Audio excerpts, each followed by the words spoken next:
Hi hello అండి, welcome to my channel. నిండు నూరేళ్ల సవాసం సీరియల్ టుడే ఎపిసోడ్లో ఏం జరిగిందో తెలుసుకుందాం. అంతకంటే ముందు నా ఛానల్ లైక్ చేసి సబ్స్క్రైబ్ చేసుకోండి. Please support my channel. అయితే భాగ్య అడుగుతుంది, ఏంటి బుజ్జమ్మ ఏమైంది అని అడగడంతో, అమ్మ శివుడికి పెట్టిన పువ్వు కింద పడిపోయిందమ్మా, ఉండమ్మా నేను తీసేస్తాను అని బుజ్జమ్మ వెళ్తూ ఉంటుంది. అలాగే బుజ్జమ్మ వెళ్ళు అని భాగ్య అంటూ ఉంటుంది. అయితే వెళ్ళు బాలిక వెళ్ళుము, అక్కడే ఆ రుద్రాక్షమాల ఉంది, దాన్ని నువ్వు తాకాలి, నీ శక్తులు నువ్వు తిరిగి తెచ్చుకోవాలి అని గుప్తా గారు చాలా ఆతృతగా చూస్తూ ఉంటారు. అయితే అలా బుజ్జమ్మ పువ్వులు తీసుకోబోతూ ఉంటే సరిగ్గా అప్పుడే ఆకాశ్ బుజ్జమ్మ రాత్రి నువ్వు నా కంపస్ బాక్స్ తీసుకున్నావు కదా, ఎక్కడ పెట్టావు, త్వరగా ఇవ్వురా బుజ్జమ్మ అని బుజ్జమ్మని ఇద్దరు రా అని పిలుస్తూ ఉంటారు. అయితే అలా పిలుస్తూ ఉంటే, వద్దు బాలిక, వెళ్ళకు బాలిక, వినుమి, నా మాట వినుము అని గుప్తా గారు అరుస్తూ ఉంటారు. అయితే బుజ్జమ్మకి ఆ మాటలు ఏవి వినిపించవు. అయితే బుజ్జమ్మ నువ్వు వెళ్ళి అన్నయ్యకి భాగ్య అంటూ ఉంటుంది, నువ్వు వెళ్ళి అన్నయ్యకి కంపస్ బాక్సు అది ఎక్కడ ఉందో తెచ్చి ఇవ్వు అంటే, పువ్వు నేను తీసి పెడతానులే అని, అదేంటో చూడు అని అంటే, పువ్వులు మరి అమ్మ అనిసి అంటూ ఉంటుంది బుజ్జమ్మ. నువ్వు ఆ పని చూడు, నేను ఈ పువ్వు తీసి నేను పెట్టేస్తాలే అని బాగి చెప్తూ ఉంటుంది. అయితే దాంతో బుజ్జమ్మ ఆ రుద్రాక్షమాలని తాకకుండానే వెళ్ళిపోతుంది. అయ్యో, ఆ ప్రచండ చేతిలో ఈ బాలికను కాపాడడం ఎలా అని గుప్తా గారు చాలా బాధపడుతూ కంగారు పడుతూ ఉంటారు. అయితే అసలు కొడైకెనాల్ నుండి ఎవరు వస్తున్నారు అని మనోహరి కంగారు పడుతూ ఉంటే, అసలు ఇలా టెన్షన్ పడే బదులు రాత్రి నేను చెప్పాను కదా మనోహరి, రాత్రికి రాత్రి ఇండ్లు వదిలి వెళ్ళిపోయి ఉండుంటే బాగుండేది కదా అని చంబా అంటూ ఉంటుంది. అయితే నువ్వు నోరు మూసుకో చంబా అంటూ మనోహరి తిడుతూ ఉంటుంది. సరిగ్గా అప్పుడే భాగ్య సరాసరి లోపలికి రావడంతో, ఏంటే ఎందుకు పర్మిషన్ లేకుండా నా గది లోపలికి వస్తున్నావు అని మనోహరి తిడుతూ ఉంటుంది. అయితే నువ్వు ఈ ఇంటి యజమానురాలు కాదు, నేను నీ పని మనిషిని కాదు, డోర్ కొట్టి రావడం కోసం అయితే ఎందుకు వచ్చావని మనోహరి అంటుంది. నీ కాళ్ళు చేతులు వణుకుతున్నట్లున్నాయి, నీకు బాడీ మొత్తం షివరింగ్ అవుతున్నట్లున్నాయి,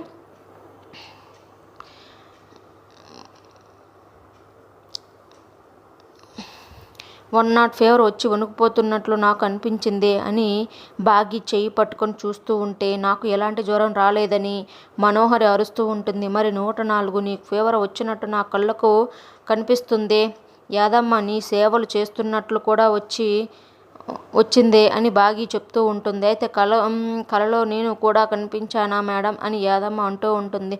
మీరిద్దరూ ఎప్పుడు ఒకరినొకరు అతుక్కుని ఉంటారు కదా, అందుకే కలల్లో కూడా అలాగే కనిపించారని బాగి చెప్తూ ఉంటుంది.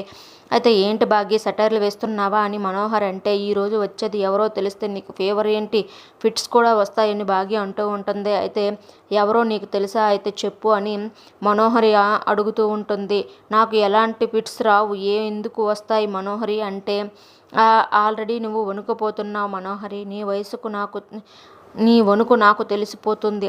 ఈరోజు నీ పాపాలన్నీ నిండిపోయి కొండ పగిలిపోబోతుంది, అనుభవించే రోజు వచ్చేసింది మనోహరి అని బాగి చెప్తూ ఉంటే, ఏంటే బెదిరిస్తున్నావా, బ్రతికి ఉన్నప్పుడు ఆరునే నన్ను ఏమీ చేయలేకపోయింది, దాని చెల్లెలు చచ్చిన తర్వాత దెయ్యమైన తర్వాత కూడా నన్ను కొంచెం కూడా టచ్ చేసి ఏమీ చేయలేకపోయింది, ఇక నువ్వేంటే నన్ను చేసేది, దాని చెల్లెలివి, నీ అక్క చేతిలోనే నాకు ఏం కాలేదు, మీ అక్కనే చంపిందాన్ని, నువ్వొక లెక్క నాకు అని మనోహరి అంటూ ఉంటుంది. అయితే మనోహర్ అంటే, చూడు మనోహరి, ఈరోజు నీ పాపాలని బయటపడిపోతాయి, ఖచ్చితంగా ఆయనకి నిజం తెలిసిపోతుంది, అప్పుడు ఆయన చేతిలో నువ్వు కుక్క చావు చేస్తావే, నా మాట విని నీకు శిక్ష పడకముందే ఇక్కడి నుంచి పారిపోవే, అలా పడకుండా ఉండాలంటే ఇక్కడి నుంచి పారిపోవడం బెటర్ అని, లేదంటే జైల్లో చెప్పకూడ తినవలసి వస్తుంది అని భాగ్య అంటూ ఉంటుంది. అయితే జైల్లో చెప్పకూడ అయితే తినదు, ఇది పారిపోవడమే బెటర్ అని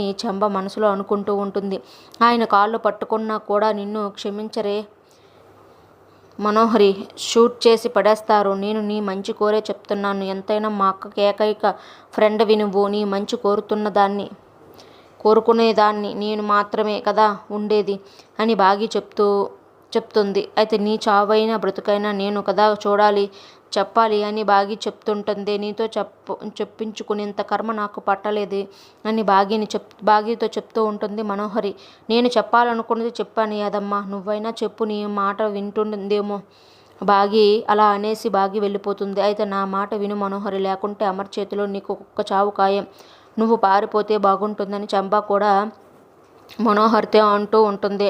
అయితే పారిపోవడం నా ఇంట వంట లేదు అని మనోహర్ అంటుంది. అయితే కుక్క చావు నీకు ఖాయం అని చంప అంటుంది. అసలు ఈరోజు వచ్చేవాడు ఎవరు, ఏం చెప్పబోతున్నాడు, నేను తెలుసుకోగాని ఇక్కడి నుంచి కదలను అని ఏదైతే అది అయ్యిందని మనోహర్ చెప్తూ ఉంటుంది. అయితే అమర్, బాగి, రాథోడ్ గార్డెన్లో ఎస్ఐ కోసం వెయిట్ చేస్తూ ఉంటారు. ఏంటి మిస్ అమ్మ, ఈ మనోహరి యాదమ్మ కనిపించడం లేదు అని రాథోడ్ అంటే, ఇందాక నేను వార్నింగ్ ఇచ్చాను రాథోడ్, భయపడి ఉంటుంది అని బాగి అంటుంది. అయితే పారిపోయి ఉంటారా మిస్ అమ్మ అని రాథోడ్ అంటే, అవును, ఒకవేళ పారిపోయి ఉంటే సిటీ లిమిట్స్ కూడా దాటిపోయి ఉండరు, వాళ్ళు అలాగే కావాలే అని బాగి చెప్తూ ఉంటుంది. అసలు ఆ మనోహర్కి రాత్రంతా నిద్ర పట్టకుండా జుట్టు పీక్కుని ఉండుంటుంది మిస్ అమ్మ. ఎందుకంటే ఈరోజు ఒకరు వస్తారన్న నిజం చెప్పారని నేను ఇద్దరం చెప్పాం కదా అని రాథోడ్ అంటూ ఉంటాడు. అయితే అవును, వస్తున్నది ఎవరో తెలియదు కాబట్టి ఏమీ చేసి ఉండదు అని బాగి చెప్తుంది. అదిగో పాపి చిరాయి అన్నట్లు ఎక్కడికో వెళ్ళి వస్తున్నారు మిస్ అమ్మ, వస్తుంది చూడు, ఎక్కడికి వెళ్ళిందో ఏమో, ఎక్కడికి వెళ్ళదు అని చూపిస్తూ ఉంటే, ఏంటి మనోహరి అంటూ బాగి నిలదీస్తూ ఉంటుంది. ఎక్కడికి వస్తున్నది ఎవరో నేను తెలుసుకునేదాకా ఎక్కడికి వెళ్ళను మిస్సమ్మ అని మనోహర్ చెప్తూ ఉంటే, అవునులే, పాపి చిరాయువు అంటారు కదా, అంతే తేలిక ఎందుకు వెళ్తావు నువ్వు చేసిన వాటన్నిటికీ కృంగి కృషించి నశించిపోవాలి కదా, నీకు కుక్క చావు ఖాయం అని బాగి చెప్తుంది. అలాంటి పరిస్థితే వస్తే ఎలా తప్పించుకోవాలో నాకు బాగా తెలుసు, నీ చేత చెప్పుకుంచుకునేంత దిగజారిపోలేదు నేను అని మనోహరి చెప్తూ ఉంటుంది. నువ్వు అంత తేలిగ్గా తప్పించుకోలేవు మనోహరి, ఇప్పుడు వస్తున్నది నీకు మరణ శాసనం రాసే యముడు అని బాగి చెప్తూ ఉంటే, అప్పుడు ఎస్ఐ కారులో నుంచి దిగుతూ లోపలికి వస్తూ ఉంటాడు. మనోహరి వణుకుపోతూ టెన్షన్ పడుతూ చూస్తూ ఉంటుంది. రెండే ఎస్ఐ గారు అని అమర్, బాగి అతన్ని లోపలికి తీసుకువెళ్తూ ఉంటారు. అప్పుడే చంబా మనోహర్ దగ్గరికి వచ్చి అతను ఎవరో అని అడగడంతో, కొడైకెనాల్లో ఎస్ఐ అని, నా గురించి మొత్తం తెలుసు అని మనోహరి గతం గుర్తు చేసుకుంటూ ఉంటుంది. అయితే గేటు తెరిచి ఉంది. మనోహరి పారిపోయే బస్సో ట్రైనో ఆటోనో ఎక్కి పారిపో మనోహరి, ప్రాణాలు దక్కించుకో మనోహరి అని చంబా పక్క నుంచి చెప్తూ ఉంటుంది. నేను పారిపోయే రకం కాదు చంబా, పరిగెత్తించే రకాన్ని అని మనోహరి అంటూ ఉంటుంది. అయితే నీకు అమర్ చేతిలో ఈరోజు కుక్క చావే అని చంప చెప్తూ ఉంటుంది.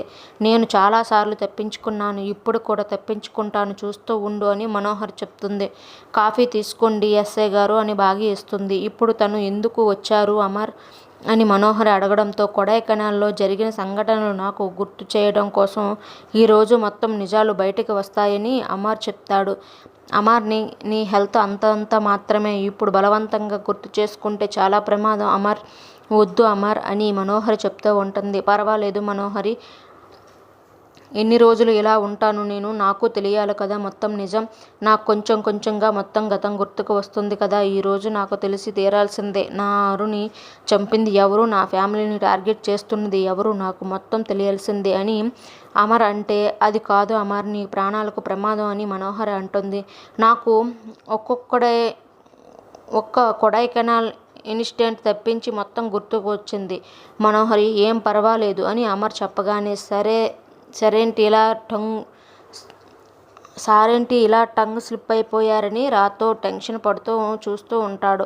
బాగా అయితే వెంటనే అంటే మీకు మొత్తం అంటే ఏం గుర్తుకు వచ్చాయి సార్ అని బాగి చాలా టెన్షన్ పడుతూ బాధపడుతూ ఉంటుంది. అంటే 6 గురించి, పిల్లల గురించి గుర్తుకు వచ్చిందని చెప్పాను కదా మిస్ అమ్మ అని అమర్ చెప్తాడు. అంతేనా సార్, ఇంకేం గుర్తుకు రాలేదా అని బాగి బాధపడుతూ అడుగుతూ ఉంటే, లేదు మిస్ అమ్మ అని గుర్తు చేసుకోవడం కోసమే ఎస్ఐ గారిని పిలిపించాను అని అమర్ చెప్తాడు. చెప్పండి ఎస్ఐ గారు అని అమర్ అంటుంటే, అది కాదు అమర్, వద్దు అమర్ అని మనోహరి అడ్డుపడుతూ ఉంటుంది. మీరెందుకండి అంత అడ్డుపడుతున్నారని రాథోడ్ అంటూ ఉంటే, అయినా వద్దు అని మనోహరి చెప్తుంది. వద్దు అని చెప్పడానికి నిర్ణయించడానికి మీరెవరు మనోహరి గారు, సారీ అడుగుతాను తెలుసుకుంటానని చెప్తున్నారు కదా అని బాగి అంటే, అది కాదు బాగి, డాక్టర్ బలవంతంగా గుర్తు చేసుకోకూడదు అమర్ ప్రాణాలకి ప్రమాదం అని చెప్పారు కదా, మరి అలాంటప్పుడు ఇలా బలవంతంగా గుర్తు చేసే పని ఎందుకు మీరు పెట్టుకున్నారు అని మనోహరి అంటూ ఉంటుంది. అయితే అమర్ నీకేదైనా అయితే ఈ ఫ్యామిలీ ఏమైపోవాలి అని మనోహర్ అంటే, ఏం పర్వాలేదు మనోహరి, నేను డేర్ చేస్తాను, చెప్తున్నాను కదా, సీన్ టు సీన్ చెప్పండి ఎస్ఐ గారు అని అమర్ చెప్తాడు. అయితే సరే, మీ భార్య అరుంధతి గారు ఎలా చనిపోయారో తెలుసుకోవడం కోసం సంవత్సరకం రోజు ఆ రోజు కొడైకెనాల్కి వచ్చారు, గుర్తొచ్చిందా సార్ అని ఎస్ఐ అడగడంతో, గుర్తొచ్చింది ఎస్ఐ గారు, నేను ఆ రోజు మా ఇంటి దగ్గరికి వెళ్ళాను, ఆరుతో పిల్లలతో గడిపిన జ్ఞాపకాలు మొత్తం గుర్తు చేసుకున్నాను అని అమర్ చెప్తూ ఉంటే, సార్ ఆ తర్వాత మీరు దారిలో వస్తుంటే మీ మేడంకి యాక్సిడెంట్ చేసి ఆ లారీ డ్రైవర్కి యాదృచ్ఛికంగా యాక్సిడెంట్ జరిగింది, అతన్ని మీరే హాస్పిటల్కి పంపించారు, అప్పుడు అతను మీ వైఫ్ని చంపింది ఎవరో వారి పేరు చెప్పారు, మీ ఆరు పేరు తెలుసుకున్న తర్వాత నాకు కాల్ చేశారు, వాళ్ళ గురించి మొత్తం డీటెయిల్స్ చెప్పమని నన్ను పిలిపించి మరీ అడిగారు, గుర్తుకొస్తుందా సార్ అని చెప్తూ ఉంటే, గుర్తుకొస్తుంది అని అమర్ చెప్తాడు. సరే, ఆ పేరు మరి నేను చెప్పిన మాటలు అన్నీ కూడా గుర్తుకు వచ్చాయా, ఆ వ్యక్తి పేరు ఏంటో మీకు గుర్తుకు వస్తుందా చెప్పండి సార్ అని ఎస్ఐ అడుగుతూ ఉంటే, ఇక అమర్ తల పట్టుకొని కుప్పకూలుతూ ఉంటాడు. అయితే ఆ పేరు అన్నది ఉంటాడు. అయితే ఆ పేరు ఏం పేరో ఎవరి పేరు చెప్పారో అమర్కి గుర్తుకు వస్తుందా లేదా అన్నది తెలుసుకుందాం.